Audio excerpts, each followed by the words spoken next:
Mais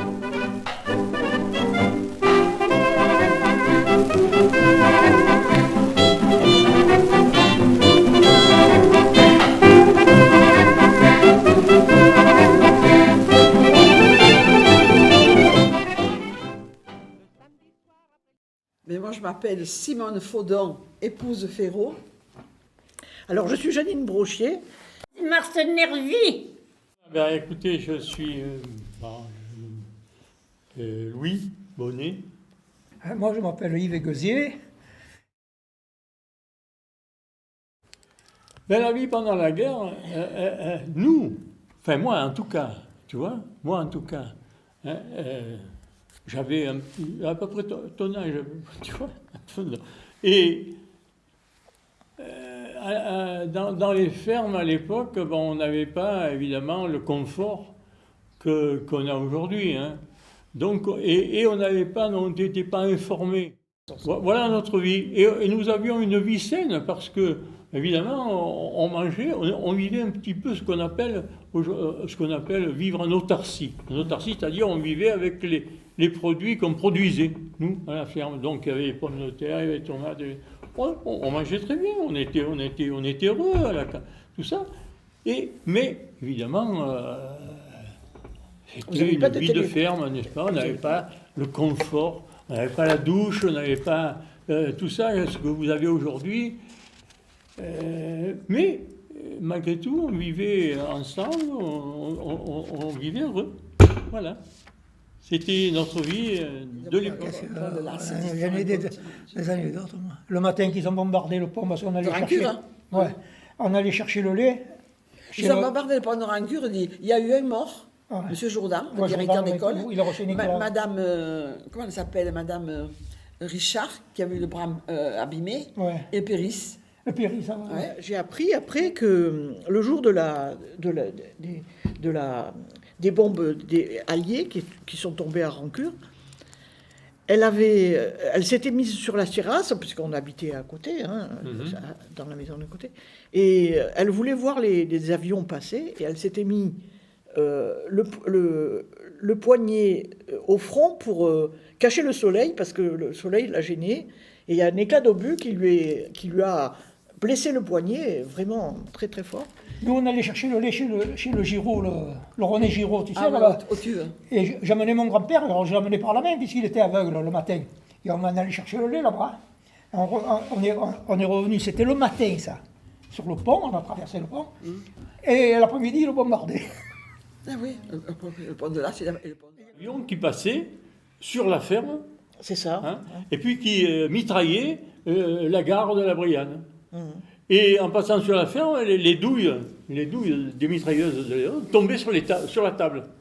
On mangeait dehors, c'était au mois d'août, on mangeait dehors. Puis il y avait beaucoup de réfugiés, des gens qui venaient se mettre à l'abri, bien entendu, qui étaient en ville, qui montaient de Marseille, etc. Enfin, tout ça. Et il y avait beaucoup de monde sur la table, à table, quoi. Et les douilles des avions tombaient sur la table. Eh bien, évidemment, ça a produit une panique monstre, et les gens se sont levés, on sont allés se mettre à l'abri, etc. Finalement, il n'y a pas eu de blessés. Enfin, bon, ce sont des anecdotes dont je me souviens, ça, voilà.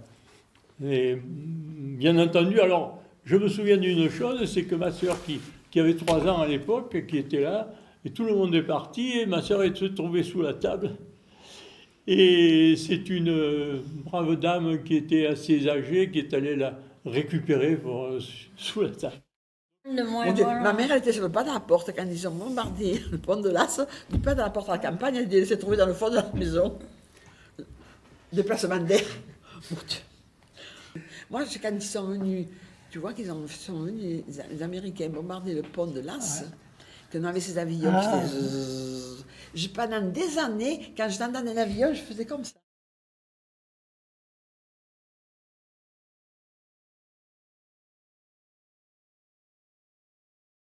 On était petits, ma foi, on avait une maison, on avait des parents, on avait de quoi manger. Oui, on mangeait, mais c'était dur. Hein. Moi, je me rappelle, mon père, il fallait qu'il aille dans les campagnes se ravitailler pour avoir des pommes de terre. On n'avait rien. Hein. Et ouais. Les boulangers chauffaient le four. au bois. Et il y avait des gens qui allaient récupérer dans les coupes de bois des fagots, et ils les amenaient au boulanger. Et les boulangers chauffaient le four avec ces fagots. Et évidemment, donc, on a eu du pain, hein, et on n'a pas souffert du manque de pain. Voilà. On n'avait pas ce qu'on voulait. On n'était pas gâtés comme Le maintenant. premier morceau de pain blanc que j'ai mangé, c'est chez la mère Godemar. Tu te rappelles de la mère Godemar? Oui. La boulangère, la mère Godemar. Après la guerre, c'est le premier pain blanc qu'on a mangé. Avant, il était noir, le pain. Il était moisi même. Hein. Non. Le plus que ça manquait, c'était des vêtements et des chaussures. Ouais, exactement. Moi, je sais que j'allais à l'école, j'avais des mauvais souliers. Et ma mère, elle me disait, à midi, quand il arrive le père, le papa, il te mènera au marché, c'était le marché, et il t'achètera des souliers. Et on avait trouvé des souliers, c'était des bottines à l'époque, des bottines chocolat. Moi, je me rappelle, on avait des galoches, tu te rappelles des Ah galoches? ouais, eh ben oui. On avait des galoches et mon père avait des chambres à air de vélo. Il fallait marcher avec il nous ça. avait ressemelés pour pas glisser. Tu marchais comme ça, parce que tu ne pouvais pas plier les pieds. On nous avait fait des pantalons avec des couvertures de soldats. Et ouais. Et quand on arrivait qu'on marchait, on était tout brûlés. Ça nous faisait une mal. Tu te rappelles? On en rigole maintenant, c'était pas marrant. Hein. Et encore, nous, c'était rien. Parce qu'on était à la campagne, on arrivait encore à manger, à faire du troc un peu là. Hein. Mais en ville, mon Dieu, je l'ai plaint. Alors on avait notre ticket de pain, il fallait aller avec notre ticket, on avait droit, vous aviez un petit morceau de pain, il ne fallait pas le gaspiller, comme il se trouve, on le trouve dans les poubelles maintenant. Un ticket pour la viande, un ticket pour... Heureusement que dans les campagnes, ils abattaient des bestioles, là, et puis on se faisait manger les uns et les autres. Hein. Je me rappelle, moi, ma mère, elle élevait des lapins dans une cave, elle ne voyait jamais le jour, c'est la...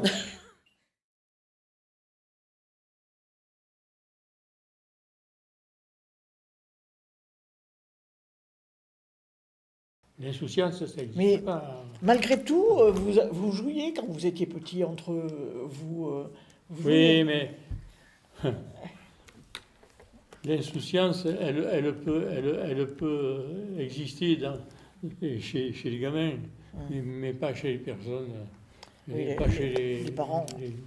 Les parents. Alors les parents, ils ont un souci pour eux et ils ont les soucis pour leurs enfants et leurs petits-enfants.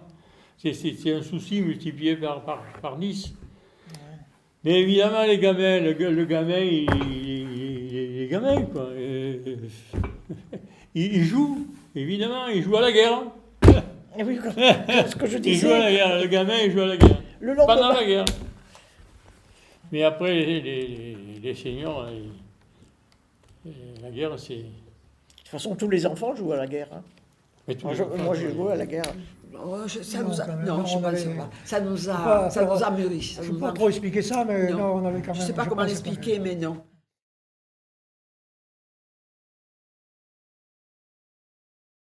On en parle hein, maintenant, on en parle librement, non. Mais bon... Maintenant, oui, on parle plus librement de ce qui s'est... Ça fait 80 ans quand même, tu vois. Mais 80 ans. Mais c'est très difficile de parler de ça. Tu sais, c'est très difficile parce que il y a toujours des familles qui existent encore de l'époque, tu sais, et on ne sait jamais si on fait bien de parler ou de pas. Tu as raison là. Voilà. Parce que on savait, quand on parlait, on ne savait pas qu'on parlait, tu vois. Et si on parlait... si c'était rapporté, on était peut-être fusillés, parce qu'il y avait des règlements de compte. Hein. Ils étaient fusillés dans les coins. Hein. Ah oui, après il y a eu les règlements de compte. Moi, je me rappelle quand mon père il a été arrêté, parce qu'il a été arrêté par les Allemands, au pont là qu'il y a là. Ah oui. Là au pont de Matei. Au pont de Rancœur. Ouais, je me rappelle, moi. Et, il se faisait passer. Mon père, il allait dans les campagnes comme le vélo du Richaud. Je sais. Essayer d'avoir un peu de nourriture. Eh bien oui. Les Allemands l'ont arrêté et ils ont fait parler mon père. Et mon père, comme c'était un peu... Puis c'était un communiste, il avait été dénoncé. Hein. C'était un communiste acharné. Et comme il était un peu... Il a traité les Allemands de tout. Et c'était des faux maquisards. Ils étaient déguisés, c'était des faux maquisards. Quand il a parlé, ils l'ont attrapé, mon père, ils l'ont mis dans un cabanon. Cabanon du Catoy. Voilà, le cabanon qu'il y a là, où il y a... Catoy, Giraud. Giraud. Ils l'ont mis là jusqu'au soir, et le soir, ils l'ont descendu à Marseille, au Baumette. Et là, ils ont été interrogés, les bastonnades et tout. Là. Ils en ont prié. Et il a pas été Tué parce qu'il n'était pas dans la liste de ceux qui ont été fusillés à Signes. Mais j'ai oublié de porter le il y en livre. a l'un qui est venu l'autre jour, que j'y ai parlé, là, tu sais, comment il s'appelle, de Digne. Et il m'a dit il a eu de la chance d'être libéré par les Américains. Parce que sinon, s'il n'avait pas été libéré, le lendemain, ils y passaient. Ils étaient désignés pour... Après la guerre, il a été... il a été au tribunal à Aix pour reconnaître tous ceux, les SS, tout ça, qui étaient jugés. Alors il était témoin, il avait dit oui, celui-là il y était, celui-là il y était. Il y avait le fameux Kramer, je ne sais pas quoi, là, celui qui battait tous les... Je sais ce que tu veux dire. Tous les types, il était méchant, c'était un sauvage, quoi. Il est allé au procès pour témoigner qu'il avait vu. C'était au 425 de la rue Paradis, ça. Oh, mais non, mais cette fois-là, alors moi, quand ils ont ramassé, ils sont allés les déporter à Signes, les emmener à Signes. Oh, ma mère, on devait aller au cinéma. Je parle de 14 jours. On devait aller au cinéma avec mon père et ma mère. Alors mon grand-père, il était âgé déjà. Alors il a dit, moi je vais passer, je vais ouvrir la route, je vais voir un peu ce qui se passe. Et on l'a arrêté, bien sûr, il allait faire sa belote. Il est retourné, il nous a dit, surtout ne bougez pas, hein, parce que les Allemands sont dans l'horizon, et ils vont arriver là. Hein. Ils sont en train de chercher des jeunes. Et ça s'est passé tout là, ça s'est passé le même jour. Dans la journée, On avait la peur au ventre. Hein. Mais, je me souviens à la ferme, on avait des résistants qui venaient. Ils venaient se planquer à la ferme. Il y en a qui venaient passer là 2 ou 3 jours. Et ils nous donnaient un coup de main pour charrier les gerbes, pour moissonner. Ils étaient sur les gerbiers à nous donner la main pendant que les Allemands circulaient sur la route. Vous vous rendez compte? Mais si malheureusement ça avait été su, ça, la ferme aurait brûlé. Enfin, on aurait été... Fusillé, certainement. Fusillé, certainement, en fait, tout ça. On a eu énormément de chance, et je vous dis, quand mon père est allé au Carrefour, là, il s'est dit, oula, il y a quelque chose, et puis après, il est revenu à la maison. Et donc, il est parti, il est allé dans la colline, il est resté 3 ou 4 jours dans la colline. Bon, il a échappé à ça. Mais c'est pour ça qu'on ne parlait pas trop. Hein, oui, c'est ça. Voilà. On ne savait pas si le cas qui vous parliez, c'était de votre côté ou si c'était un collaborateur. C'est très difficile de parler dans ces cas-là. Ah oui. La seule fois que mon père, il n'a pas voulu donner pour les maquisards, puisqu'il n'avait pas de ce qu'il fallait. Quelque temps après, on se voit arriver un Gobert, un nommé Gobert. Tu te rappelles le Gobert, le Léon Gobert? Ouais. Il vient, il dit, Marcel, on vient cacher les armes dans ta campagne. Mais il a dit, pas question, parce que moi j'ai des enfants, j'ai des parents, j'ai ma femme. Allez à la chapelle de Saint-Pancras, le bon Dieu, on n'ira pas le chercher. Eh bien, il voulait nous tuer. On a passé une nuit entière dans un paillet, avec mon père, ma mère, ma grand-mère, mon frère et moi. Oh, ma mère, elle égrenait le chapelet, dit. Et nous, on habitait... On a dit, on vient nous faire la peau. On habitait, et dessous, il y avait une cave. Et tu te rappelles du merle? Oui. Le merle. Il était un peu maquisard aussi. Ils avaient foutu des armes, comme mon père, dans la cave. Le soir, le merle était venu, il a dit, il faut tout déménager, là, parce qu'ils vont revenir. Ils avaient déménagé les armes. Moi, j'étais petit. Moi, j'avais 10 ans, mais... Et après, on était parti passer la nuit dans les bois. Ah oui. Parce que, soi-disant, que les Allemands, ils allaient revenir dans l'horizon pour...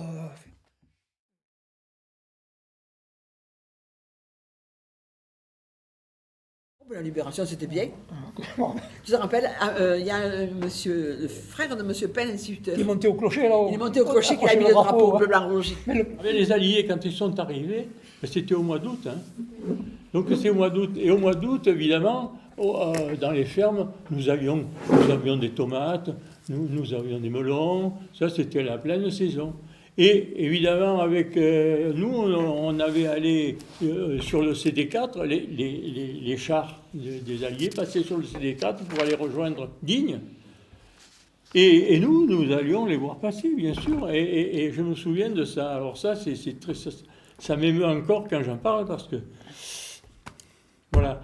Et ma sœur, donc, ma mère avait ma sœur au bras. Hein.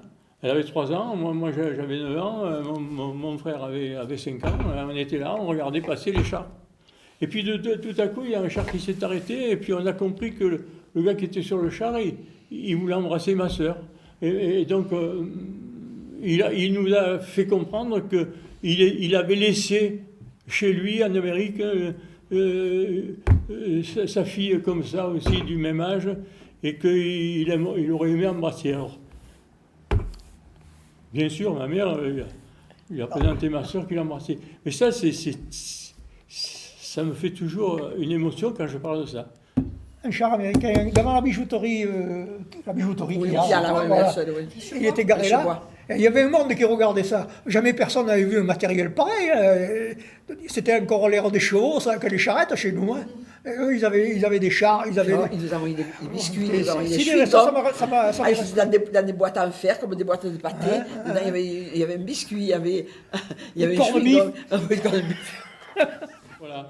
Et alors, bien entendu, ces gens qui montaient, eh ben, ils nous donnaient des cigarettes, et ils nous donnaient des chewing-gums. À l'époque, on ne connaissait pas ça.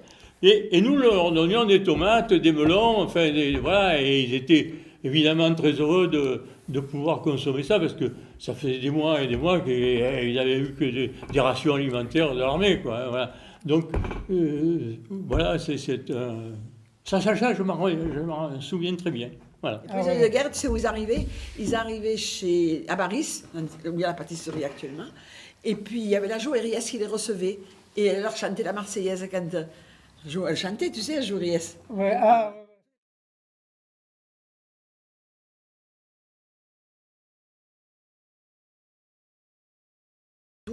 Tout a changé. Il y avait la privation, il y avait la crainte, on avait la peur, parce que les Allemands étaient là, il y avait les maquisards aussi, et tu sais, c'était pas Jojo, hein. Et moi, je me rappelle que j'avais mon père, puisqu'ils avaient une propriété, parce que tu sais, eh bien, ils fournissaient le maquis. Ils fournissaient le maquis, de la viande. On abattait tous les... Il y avait Saint-Pancras, il y avait les Buissonnades, il y avait nous, là. Et on abattait des bêtes, des agneaux, des veaux, et on se partageait tous. Mais il fallait donner pour le maquis. Et puis, ils partaient vite, le maquis. Quand ils étaient venus chercher, ils ne payaient même pas, ils partaient. Parce que les Allemands étaient à cette trousse. Alors, on vivait dans une peur. C'est sûr qu'après la libération, on était libérés, on était plus tranquilles. Hein. On n'avait pas cette épée Damoclès sur la tête. Hein. Parce que on a repris la vie, si vous voulez, petit à petit, parce qu'il y avait des méfiances, on se méfiait de tout, hein, évidemment. Et donc, toute cette méfiance qu'on avait acquise pendant la guerre, eh bien, elle a perduré un certain temps quand même. Parce que... Tu parles de résistants, là. Ben oui, oui. Et puis après, il y a eu les règlements de compte. Ouais, vous comprenez? Parce que c'est évident que tout ne se passait pas d'une façon Moi, je trouve que la guerre, elle a changé, elle a amené le modernisme. La guerre. Parce qu'après, il est arrivé, il est sorti les engins pour travailler, les camions, elle a amené du modernisme. C'est vrai. Le modernisme, c'est vrai. Et puis les gens voulaient travailler. Ouais. Ils voulaient travailler. Et ils ont refait des études après, parce que les enfants, on ne les envoyait pas à la ville étudier après. Tout ça rentrait dans l'ordre.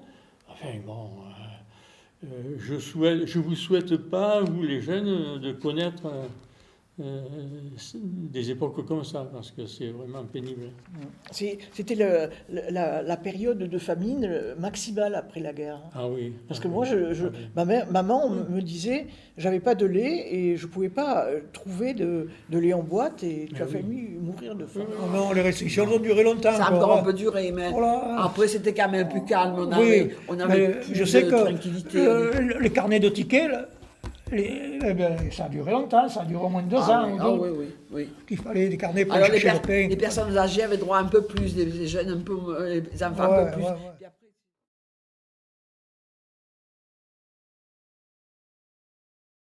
qu'est-ce qu'on leur dit? Eh bien, que les jeunes ils aient une belle vie. Ça m'émeut tellement que je n'ose pas leur parler à ces jeunes. Oui. Qu'ils aient une autre vie. Que l'avenir soit meilleur pour eux. Voilà. Et je vous le souhaite. Parce que franchement, non, ça n'a pas été... En tout cas, ce que je peux dire, c'est que j'espère pour vous, hein, les enfants, pour vous aussi, vous ne connaissez pas des horreurs pareilles.